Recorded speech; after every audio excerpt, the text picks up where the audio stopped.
Now let's go through things and let's expand them. Now as you can see, the torso is sitting on top of the head, and it should be behind. So I want to bring the head forward. So I'm going to select the head, and over here on the offset of properties, this F means the position in regards to being F front or B back. So I'm going to make this just a tiny bit more to the front than the torso with the value of 0.01. See how it popped forward? And for the different things that sit on the head, I have to do the same thing. The eyes, 0.01. The mouth, 0.01. The right eyebrow, and the left eyebrow. There, now you can see those different things. Another thing you'll notice on his legs is that I would like his foot to be in the front. 0.01. The right foot and the left foot. 0.01. Okay, so he basically looks like he's all there. That's the guy.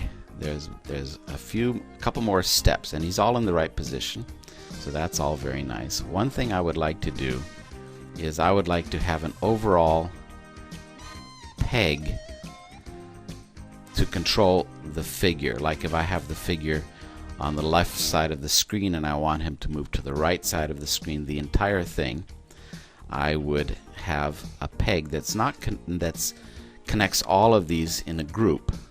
So I'm going to take the topmost element and I'm going to hit this add a parent peg. And I'm going to rename that just the boy. Peg. Okay. So that encompasses everything. I can collapse the whole thing. That's my boy. Okay. Now, the next thing that I want to do is I want to select the rotate, and I want to make sure that the rotate point for each piece is at the place that I want it to. Like with the head, I don't want the rotate point for the head to be way down there, right? I want it, I'm going to click, hold, and drag to be where the neck is, so that when I rotate it, it's more natural.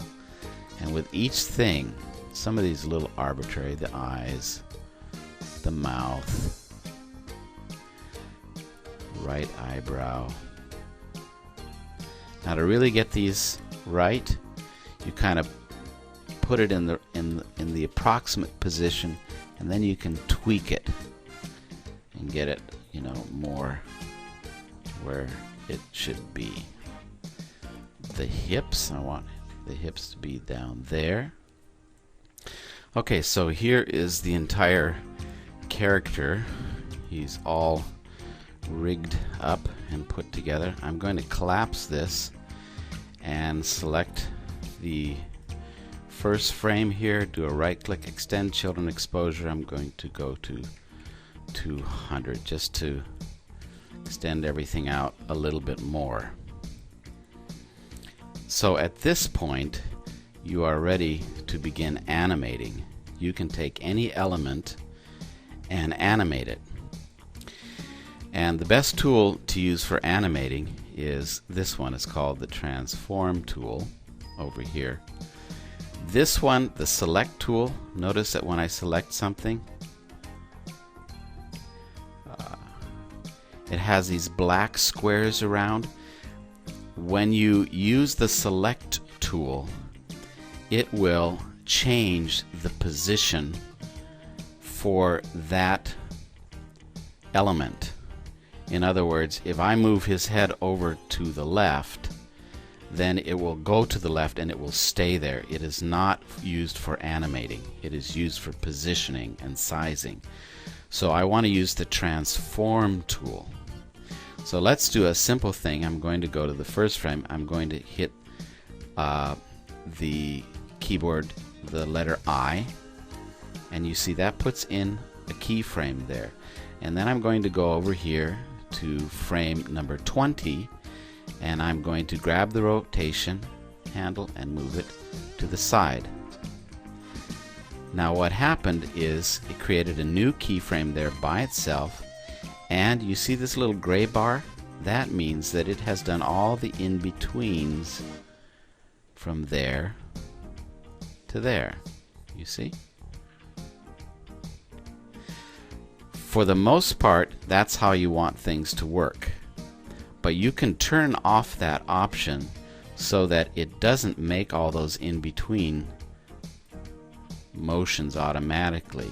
There are some times when you don't want that to happen. Or if you've done it and you didn't want it to happen, you can simply click there and do Control L. And then it stays at position 1 all the way over, and the only time that it will change is there at that keyframe. But I'm going to put that back by doing Control Shift L. So his head goes like that. And then you can go further down here wherever you want to and go like that and go back to the beginning, so that when you see the motion, now you can do that with everything. Like with the eyes, I have also a blink in there. Let's say right here I want him to blink. I'm going to go over here to the cell, and you'll see I have not only his eyes open, but there's his blink. Okay. Now what I want to do is I'm going to select like about 5 frames, 5 or 6 or so. I'm going to click like that. So now when I scrub through, see, he blinks and he opens. See that? Okay, let's go to his, where's his arm? His upper arm. I'm going to put a keyframe there by hitting an I. I'm going to go down a little bit and move his hand like that. So now his arm moves. Now I want it to stay there. I'm going to hit I again. So it stays there for a while, and then go a little bit further down the timeline and move it down like that. There we go. So let's go to the beginning, and I'm going to play this short animation. There it was. So that's basically how you do all of the movements with your characters. I'm not going to get into lip syncing because that's another thing, but you will find that all of his mouth positions are there. Position A, B, C, D, E, F, G, X, and then that's L. So those are individual elements, as you recall when we were working here.